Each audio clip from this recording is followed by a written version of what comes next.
obrigada, gente. Vou desligar aqui o microfone. Qualquer coisa, estamos aqui. Pode mandar mensagem por e-mail, sinal de fumaça, que a gente recebe. Você já finalizou, Liz, o seu trabalho? Já defendeu? Não, é isso mesmo. Obrigada. Legal, obrigada. Certo. Nesse caso, acho que a gente pode dar continuidade com quem está presente aqui. Aliás, obrigado pela fala, Liz.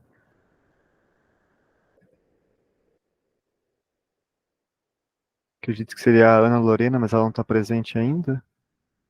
Mas a Marcela está aqui, não está? Sim, estou. Estou sim. Acho que podemos passar a sua frente, então. Tá já. Você, Marcela. Tá já, obrigada.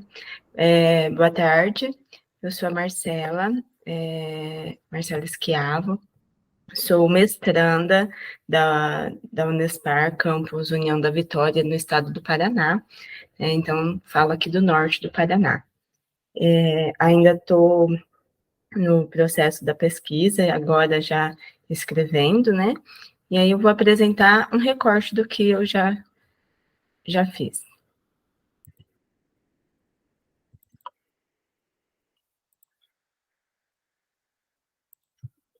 Vocês estão vendo? Estamos vendo. Então, tá bom. Então, aqui é um recorte do meu trabalho, né? A loucura enquanto dispositivo de biopoder, uma análise fílmica a partir da perspectiva Foucaultiana. E, na realidade, este é o nome que eu dei para o resumo do que eu vou, da minha comunicação. Mas o meu trabalho, ele é Loucura, Poder e Saber, Loucura, Saber e Poder pela ótica Foucaultiana, uma análise do filme O Bicho de Sete Cabeças. Bem, eu começo a minha comunicação citando Foucault. Cada vez que tentei fazer um trabalho teórico foi a partir de elementos da minha própria experiência, sempre em relação com os processos que via desenrolarem-se à volta de mim. É bem porque pensava reconhecer nas coisas que via, nas instituições das quais tinha interesse, nos meus relacionamentos com os outros, ranhuras, abalos, surdos, disfuncionamentos com que empreendia um trabalho, alguns fragmentos de autobiografia. Eu trago essa citação de Foucault porque, antes de ser professora, eu exercia a função de assistente social. E eu vivenciei o trabalho enquanto assistente social por 16 anos. Desses 16 anos, 7 deles foram dedicados à saúde mental. Eu fui coordenadora de um centro de atenção psicossocial, né, que é um serviço de oferta em saúde mental.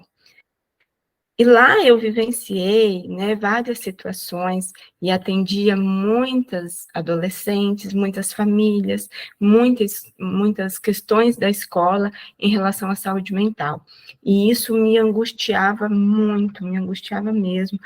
Mas naquela época, o que a gente pretendia ali era encontrar uma solução, né, do que essas famílias, do que esses adolescentes estavam vivendo. E foi a partir dessa experiência, assim como a citação do Foucault, né, que eu percebi que eu precisava fazer um trabalho teórico. Mas não foi no serviço social que eu me encontrei, né? Aí eu fiz a graduação, a licenciatura, desculpa, em filosofia, né, e foi dentro da sala de aula, enquanto professora da disciplina de filosofia do ensino médio, que eu consegui pensar, né, neste trabalho teórico como uma pesquisa para me aprofundar, principalmente em relação à questão da loucura e do poder. Então, eu trago aqui para vocês o problema da minha pesquisa, né, enquanto mestranda, como os alunos e professores de um colégio de ensino médio percebem a loucura observada no filme Bicho de Sete Cabeças, a partir da concepção de loucura e poder por Michel Foucault. O objetivo geral da pesquisa é analisar e entender pela ótica de Foucault como a loucura vem sendo utilizada no decorrer da história, enquanto dispositivo de biopoder, e como alunos e professores compreendem a loucura a partir das observações do filme Bicho de Sete Cabeças.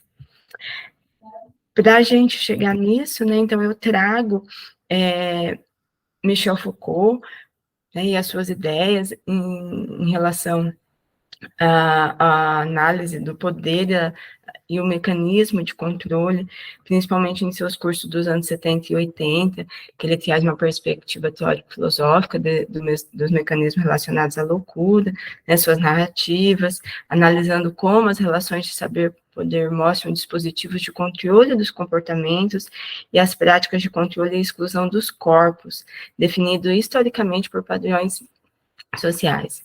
E aí eu vou trabalhar com os alunos, né, a história da loucura na Idade Clássica, né, na qual o Foucault ele não vai trazer ali uma definição de loucura, mas sim como a sociedade se organiza, né, a partir da ideia de loucura para a exclusão dos corpos. Neste contexto, é inevitável não estabelecer essa conexão entre a loucura e a narrativa de como o poder se exerce dentro de uma sociedade, através de ações e discursos enquanto mecanismo excludente. Então, Foucault ele encarou o poder como uma prática social que é formada no decorrer do tempo e está em constante transformação. Cito Foucault. Poder não existe, quero dizer o seguinte, a ideia de que existe em um determinado lugar, ou emanando de um determinado ponto, algo que é um poder, me parece baseada em uma análise enganosa, e que, em todo caso, não dá conta de um número considerável de fenômenos. Na realidade, o poder é um feixe de relações, mais ou menos organizado, mais ou menos piramidalizado, mais ou menos coordenado. Portanto, o problema não é construir uma teoria do poder. E assim como o filósofo, a gente não vai tentar trazer aqui, definir, conceituar nem o poder, nem a loucura, mas como se faz necessário relacionar o poder no contexto social e como a loucura ela é utilizada enquanto mecanismo de biopoder para o controle dos corpos. Bem, e a partir daí, então, né, eu trago para vocês um recorte do que a gente vem escrevendo, e aqui a análise fílmica a partir da perspectiva Foucaultiana. Não é ainda o trabalho com os alunos, né, porque a minha prática, ela vai ter 2 momentos, uma prática com os alunos e uma prática também com os professores. Essa comunicação eu trago só um recorte do que a gente já analisou, né, do filme, e relacionando com a teoria do Michel Foucault. Então, o filme escolhido para análise é O Bicho de Sete Cabeças, não sei se vocês conhecem, é um filme brasileiro, baseado no livro autobiográfico do curitibano Alceu Carrano Bueno. O livro chama O Canto dos Malditos, conta a história de internações psiquiátricas que ele sofreu nos anos 70, né, e as formas de tratamento da época. Na minha pesquisa, eu não vou analisar o livro, mas eu não tenho como não mencioná-lo, né, tendo em vista que é uma escrita de si, é uma posição ali de sujeito e dos seus discursos. Bem, então, trazendo aqui essa análise fílmica, eu trago para vocês a cena 1, né, para explicar o que a gente vem analisando e relacionando com a teoria de Foucault. A história, então, do filme é baseada em fatos reais, conta o cotidiano de um adolescente por nome Neto. A gente vai utilizar o nome fictício do filme, não do livro, né, com seus 16 anos, vivendo na década de 70 no Brasil, lembrando que a gente estava ali, né, com a imposição da ditadura militar. Considerado por sua família e pela sociedade um adolescente rebelde, de cabelos compridos e brincos na orelha, que usava maconha esporadicamente com seus amigos e não se considerava um viciado. Justificava suas ações, consideradas inapropriadas pelo contexto social, como uma busca de liberdade, sentia-se incompreendido pelos pais, que sempre foram repressores. Bem, nessa cena 2, eu trago para vocês o cotidiano familiar. No filme, já mostra uma família reorganizada, com a presença de uma irmã mais velha. Essa irmã não faz parte do seio natural da família, né? Não fica claro no filme, mas indica que o pai, nome fictício do filme Wilson, né, ele poderia ou ter separado, ou ser viúvo e ter um novo relacionamento, né, mas ele ovacionava a filha devido à conduta moral que era totalmente diferente do adolescente Neto, né, ela exercia obediência, ela tinha uma vida, né, que ele considerava ordenada, tinha desenvolturas e habilidades de socialização, tinha um trabalho, né, uma vida produtiva, e era discurso imposto na época, o que fazia com que o Wilson criticava muito a postura do adolescente. Cito Foucault novamente. Cada sociedade tem seu regime de verdade, sua política geral de verdade, isto é, os tipos de discursos que ela acolhe e faz funcionar como verdadeiros, os mecanismos e as instâncias que permitem distinguir os enunciados verdadeiros dos falsos, a maneira como se sancionam uns e outros, as técnicas e os procedimentos que são valorizados para a obtenção da verdade, o estatuto daqueles que têm o encargo de dizer o que funciona como verdadeiro. Na cena 3, então, a gente vai ver, né, um exemplo de como o neto recebe as críticas do pai. Aqui, o pai vai questionar sobre a suposta namorada do adolescente, e até falar, comentar do biotipo dela, tanto que ele chega a dizer, eu tenho certeza que você pode arranjar uma mais ajeitadinha, uma mais bonitinha, e faz com que o filho sinta esse discurso e até negue seus sentimentos, falando que eu não tenho nada com ela, eu não estou namorando. Né? Foucault refere sobre o poder pela repressão e seus efeitos, não é apenas de proibição que o faz ser aceito, mas a produção de discurso de uma forma de saber. Cito Foucault. Se o poder fosse somente repressivo, se não fizesse outra coisa a não ser dizer não, você acredita que seria obedecido? O que faz com que o poder se mantenha e que seja aceito é simplesmente que ele não pesa, só como força, que diz não, mas que de fato ele permeia, produz coisas, induz ao prazer, forma saber, produz discurso. Nesta cena, nós já vamos ver que o pai não conseguia mais conter o comportamento do filho apenas pelo discurso, e aí ele precisou, então, utilizar, né, de violência, seja violência verbal e até mesmo física. Nessa cena aqui, o Neto estava apenas comunicando ele que ele ia passar um fim de semana, viajar com os amigos. E o pai, então, acusa de bandido, né, que ele está roubando, que não precisa do dinheiro do pai, vai proferir palavras depreciativas, de preconceito homofóbico, pelo uso de cabelos compridos, de brincos, né? Mas Neto, ele tem um embate com o pai, não cede à repressão, ele acaba indo viajar com esses amigos, e é a partir daí que o pai percebe que está perdendo esse controle, né? Não tem mais o poder sobre o filho. O personagem Neto, ele mantém as amizades, a rotina, volta para casa depois da viagem, encontra com os amigos, continua indo para a escola, né? E em um desses encontros, ele acaba recebendo um cigarro de maconha e guarda na jaqueta. Ele chega em casa e já é recebido pelo pai com críticas e cobranças, que ele não chegou no horário, que ele não veio almoçar, que, né, onde ele estava, enfim, a rotina de cobranças que o pai tinha. Neto, então, joga os seus pertences no chão, e o pai, já nervoso com a situação, vai pegar os pertences para levar até o quarto e encontra, então, esse cigarro de maconha. E faz com que o pai tenha uma mistura de revolta, de desordem da conduta moral, e que, sim, era preciso pensar num controle sobre esse comportamento do filho, né, um controle sobre o corpo do filho, de uma forma mais drástica. Foi aí que ele e os familiares pensam em recorrer ao saber psiquiátrico. O pai leva a neta, então, até um hospital psiquiátrico da época, não fala o que ia acontecer, até leva de forma enganosa, falando que ia visitar um amigo, né?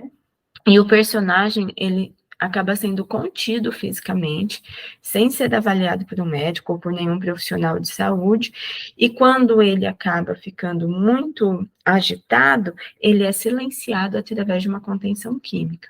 E ele fica ali, o filme mostra alguns dias ou algum dia adormecido pela contenção química, né? E a gente relaciona que os familiares acabaram buscando conter as ações do adolescente a partir do que o Foucault afirma ser da loucura, um artifício, um mecanismo criado pela sociedade, né, uma lógica excludente do corpo, que não corresponde com o comportamento estabelecido, né, socialmente, ou seja, eu não consigo controlar você, então eu vou pensar em como excluir esse comportamento, como silenciar o seu discurso. Aqui a gente traz, na cena 7, o olhar perplexo, né, e confuso do personagem, quando ele percebe que foi arrancado sua liberdade, sua autonomia, suas vontades, né, ele se sente impotente, excluso e silenciado. Né, Foucault nos ensina, né, cita que um corpo disciplinado é a base de um gesto eficiente, ou seja, a lógica da punição em transformar um corpo produtivo por meio da disciplina se aplica também para os considerados anormais. E a cena 8, né, que o nosso trabalho analítico chegou até nesse momento, vai trazer a primeira visita da família às instituições, né, essa instituição, a gente lembrando que ela passa em 1970, e como eram os tratamentos da época, né, embasado num discurso do saber médico, com os métodos de isolamento, controle dos corpos, pela disciplina, pelo uso de medicação, vigilância, e também tinha os castigos. E a família confia nesse saber médico, não tinha noção de como realmente era realizado o tratamento, quais eram as condições do estabelecimento.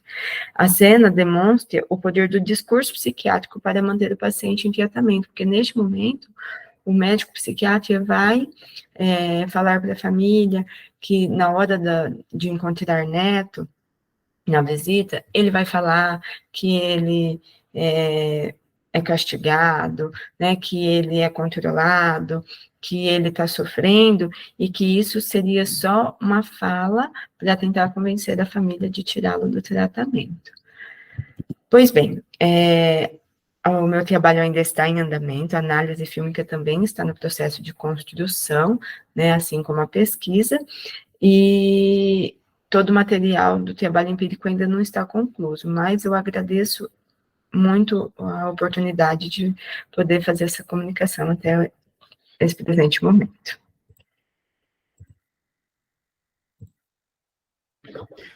Muito obrigado pela fala, Marcela. Obrigada, meu. Agora a gente teria mais 14 minutos dedicados a perguntas e fala dos mediadores. Pablo estava com a mãozinha, fica à vontade. Era só batendo pau. Eu acho que eu estava batendo pau. Mas tá bom, está valendo. Muito bom o trabalho, Marcela. A tentativa, na verdade, de fazer...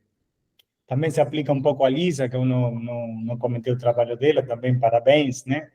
Mas, como a mesa trata de artes e filosofia, a gente tem esse cruzamento do cinema, o cordel, a literatura, a música, né? Uma variedade de modalidades que eu acho muito importante, né? No caso do Bicho de Sete Cabeças, que também é uma música, né? Também tem a música. Então, se quiser, lá no outro. Pablo, o nome dos meus capítulos é o trecho da música. Né? Mas é um filme bem escolhido, né? Eu não tenho uma pergunta, né? Eu acho que a análise é boa, é atual, né? A questão, a gente poderia pensar pelo menos 3 camadas aí, né? A questão das drogas isoladas já é um problema, né? Eu penso na inocência de um baseado, de um cigarro de maconha, diante do problema das drogas, de modo mais geral, as drogas de recreação, né? Digamos, que já não é o mesmo que o narcotráfico, que é outro problema, né? Então, assim, eu sei que o seu recorte está bem feito, e o que eu vou fazer aqui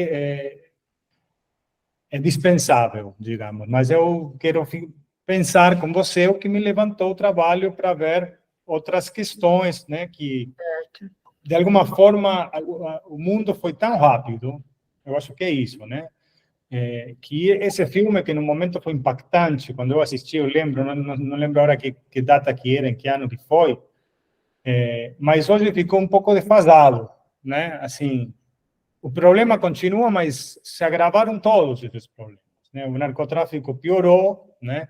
E aí, puxando uma linha para nós hoje, o problema é a adicção a outras coisas que não são as drogas, né? Então, na questão da, por exemplo, a tecnologia, né? A pornografia que é veiculada pela internet, as crianças, elas podem não usar droga nenhuma dessas químicas, né?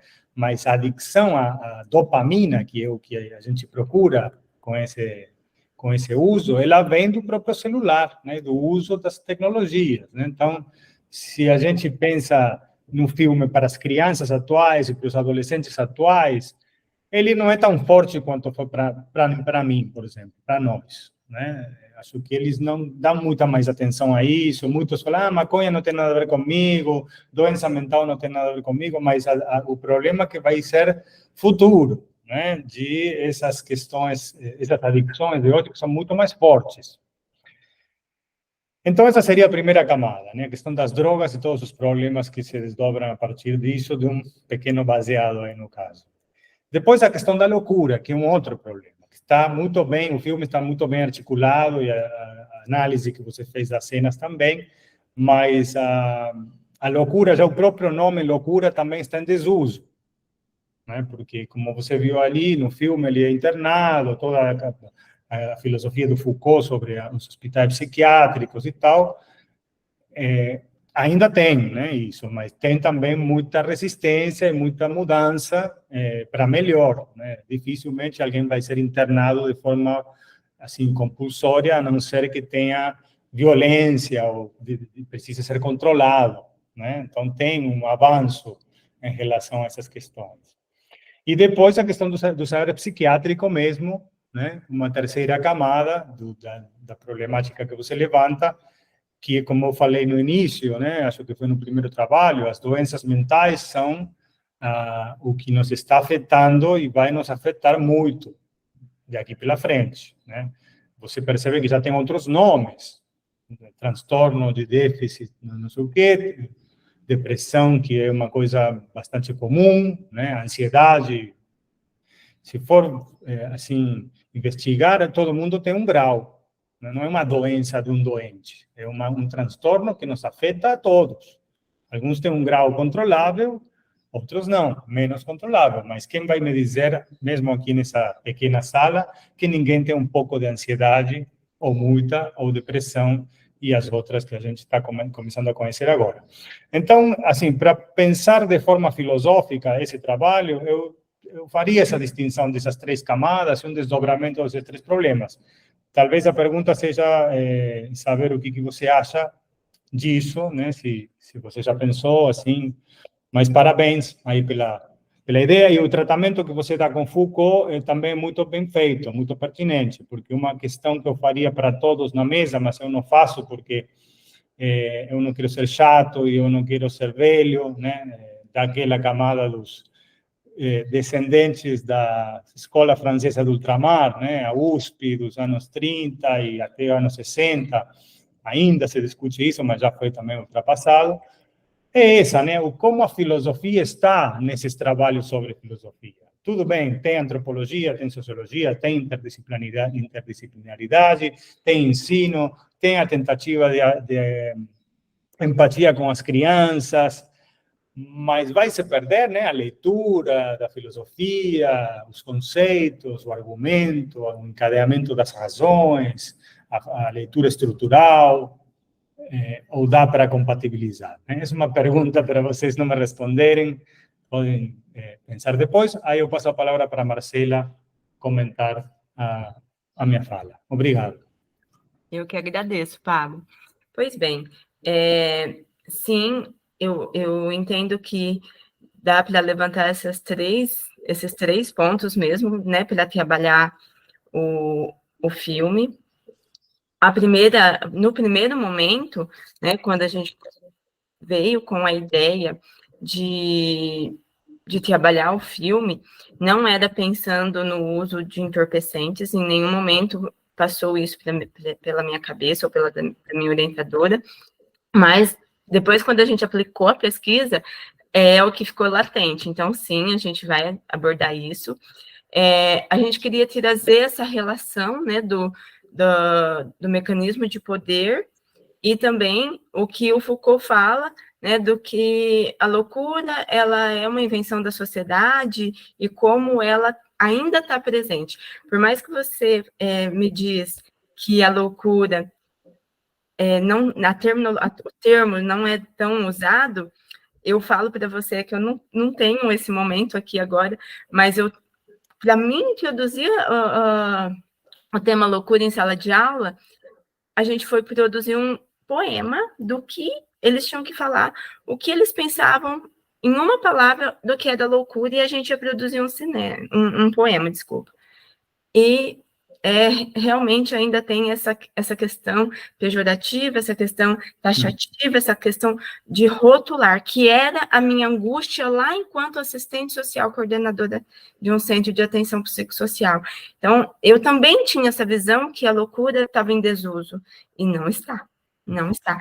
Os adolescentes ainda usam a palavra pinel para apontar uma outra criança que hoje faz uso de uma dopamina, uma medicação, porque tem um transtorno de aprendizagem. Então, ainda está muito presente. E eu acredito que isso vai ficar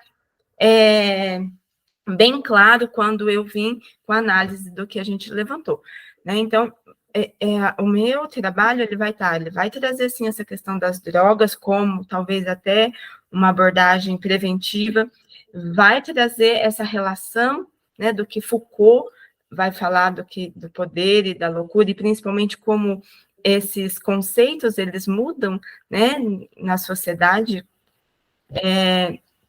E uma outra questão muito pertinente que você levantou é de trazer o Foucault para a discussão filosófica do filme. Ele não era o meu primeiro filósofo, né, quando eu levei o projeto para tentar, né, no meu projeto de entrada, não era ele, realmente, porque eu não tinha o conhecimento em Foucault, né, que a gente aprendeu na faculdade foi bem, assim, por cima, superficial, e como eu tinha formação em serviço social, o que eu tinha pensado primeiro era Durkheim e os padrões sociais, mas depois a minha orientadora me apresentou, né, e eu falei, não, realmente é o Foucault que eu tenho que trabalhar, é ele que vai ter essa discussão riquíssima, né, e casar com essa minha proposta pedagógica. Então, nesse sentido, o filme, a análise fílmica com os alunos, para eles perceberem mesmo essa questão do poder e da loucura que Foucault traz. Então, eu não vou querer que eles, né, não é o objetivo da pesquisa, eles trazer o que é o poder, o que é a loucura hoje na sociedade. Não, é eles fazerem essa relação, esse link com a teoria Foucaultiana. Não sei se eu te respondi. Sim, mais que a resposta era tentar também viajar um pouco, pegar carona, né, na sua ideia, no seu pensamento.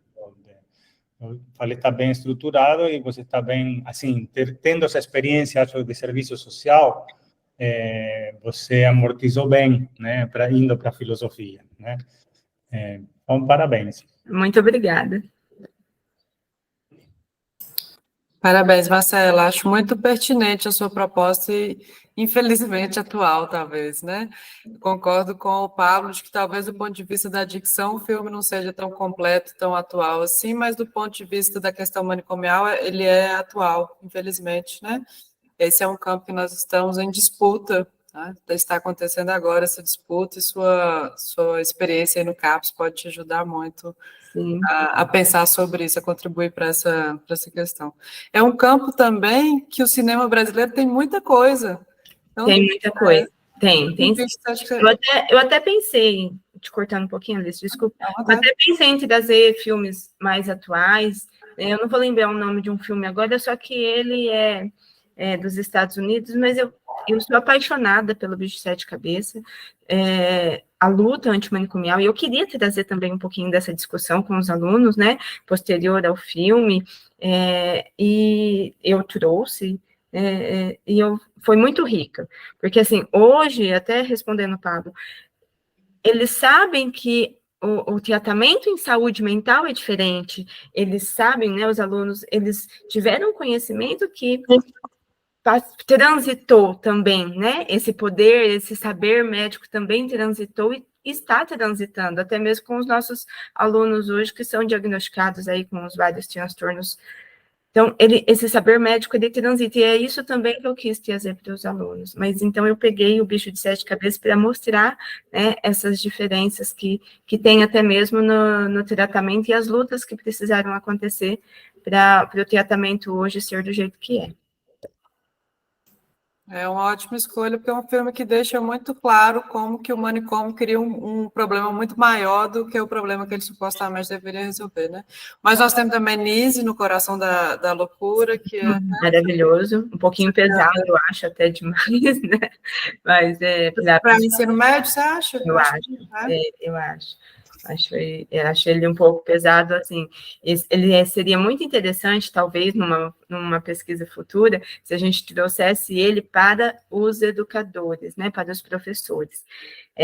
Se vale a pena aqui já mencionar, quando eu fui aplicar para os professores, eu também queria que eles entendessem essa relação, né, do poder, do saber, poder e da loucura. Eu tive professores que não quiseram assistir, começaram a assistir e se recusaram a responder lá, né, as minhas questões, porque linkaram com situações que o Pablo falou, né, de vivência dentro do ambiente familiar, o uso e o consumo de drogas. Então, isso desencadeou muitas angústias, e teve uma outra situação que o próprio professor estava passando por tratamento em saúde mental, fazendo uso de medicação, e desencadeou uma angústia da possibilidade, talvez, de precisar de uma intervenção assim tão drástica, e também não pôde me responder o questionário. Mas, né, os filmes, eles são riquíssimos e realmente são pesados, né? Tanto um quanto o outro, Alice, eu acredito que seja pesado, mas o Coração da Loucura, eu acredito que não ia me trazer essa discussão que eu queria em relação ao poder familiar, principalmente, ali. É uma ótima escolha. E eu queria te perguntar sobre a escolha de trabalhar com os professores, justamente. Queria te ouvir falar um pouquinho mais sobre isso. Foi uma coisa que você notou em relação à necessidade de fazer um trabalho, né, com a comunidade como um todo, alguma coisa da relação dos alunos com os professores? O que você pensou nessa etapa aí? Eu trouxe essa etapa por causa das conversas na sala dos professores. Então, é aquela história assim, os professores, eles taxavam muito, né, os alunos, aquele menino toma medicação, aquela menina é louquinha da cabeça, que ela é louca, né? Então, tinha muito essas palavras que me incomodavam. E aí eu vi que era pertinente também trazer essa discussão para a sala dos professores, trazer, né, essa aplicação para os professores, mas confesso para vocês, assim, eu ainda não fiz uma análise dos 10 professores que eu entreguei a pesquisa, apenas 4 me responderam, me responderam completo, esses 2, eu vou trazer essa discussão para o meu trabalho, que não conseguiram, por conta de algumas coisas que desencadearam, mas, assim, eu percebo que não teve uma participação tão legal do jeito que eu pensei que ia ter, né, porque uma coisa que eu via e ouvia durante as salas ali né, aquele momento nosso, dos intervalos de discussão, é que, a gente precisa falar, a gente precisa discutir, a gente precisa saber sobre isso, mas na hora que eu levantei a lebre, vamos dizer assim, eu vi um pessoal se esquivando de conversar, ou até de debater ali comigo, ou até mesmo de assistir o filme, né, ou de querer saber sobre Foucault, porque antes de dar o filme, eu acabava tendo aquela conversa, né, e dando material para eles lerem sobre a teoria Foucaultiana. Então, assim, não teve muito... não acredito que eu vou ter um resultado do jeito que eu esperava. Mas acho que foi pertinente, né? Mesmo assim, eu acho que foi pertinente essa discussão. acaba sendo um pouco sintomático das próprias estruturas de poder da escola, como Foucault adiantava, não tão diferentes, né, dos manicômios, dos presídios, das fábricas. Exatamente. Mais alguém? Alguém tem algum comentário, questão para a Marcela? Olha, gente, eu queria fazer um comentário geral em relação à nossa sessão como um todo, que eu achei mais interessante das nossas conversas hoje, foi como cada um de vocês trouxe uma habilidade que vocês trouxeram da vida, né, de fora da filosofia, e aplicaram isso à filosofia. Eu acho que isso é de uma criatividade, de uma inventividade mesmo, de uma coragem muito interessante. Isso me chamou a atenção em todas as apresentações aqui.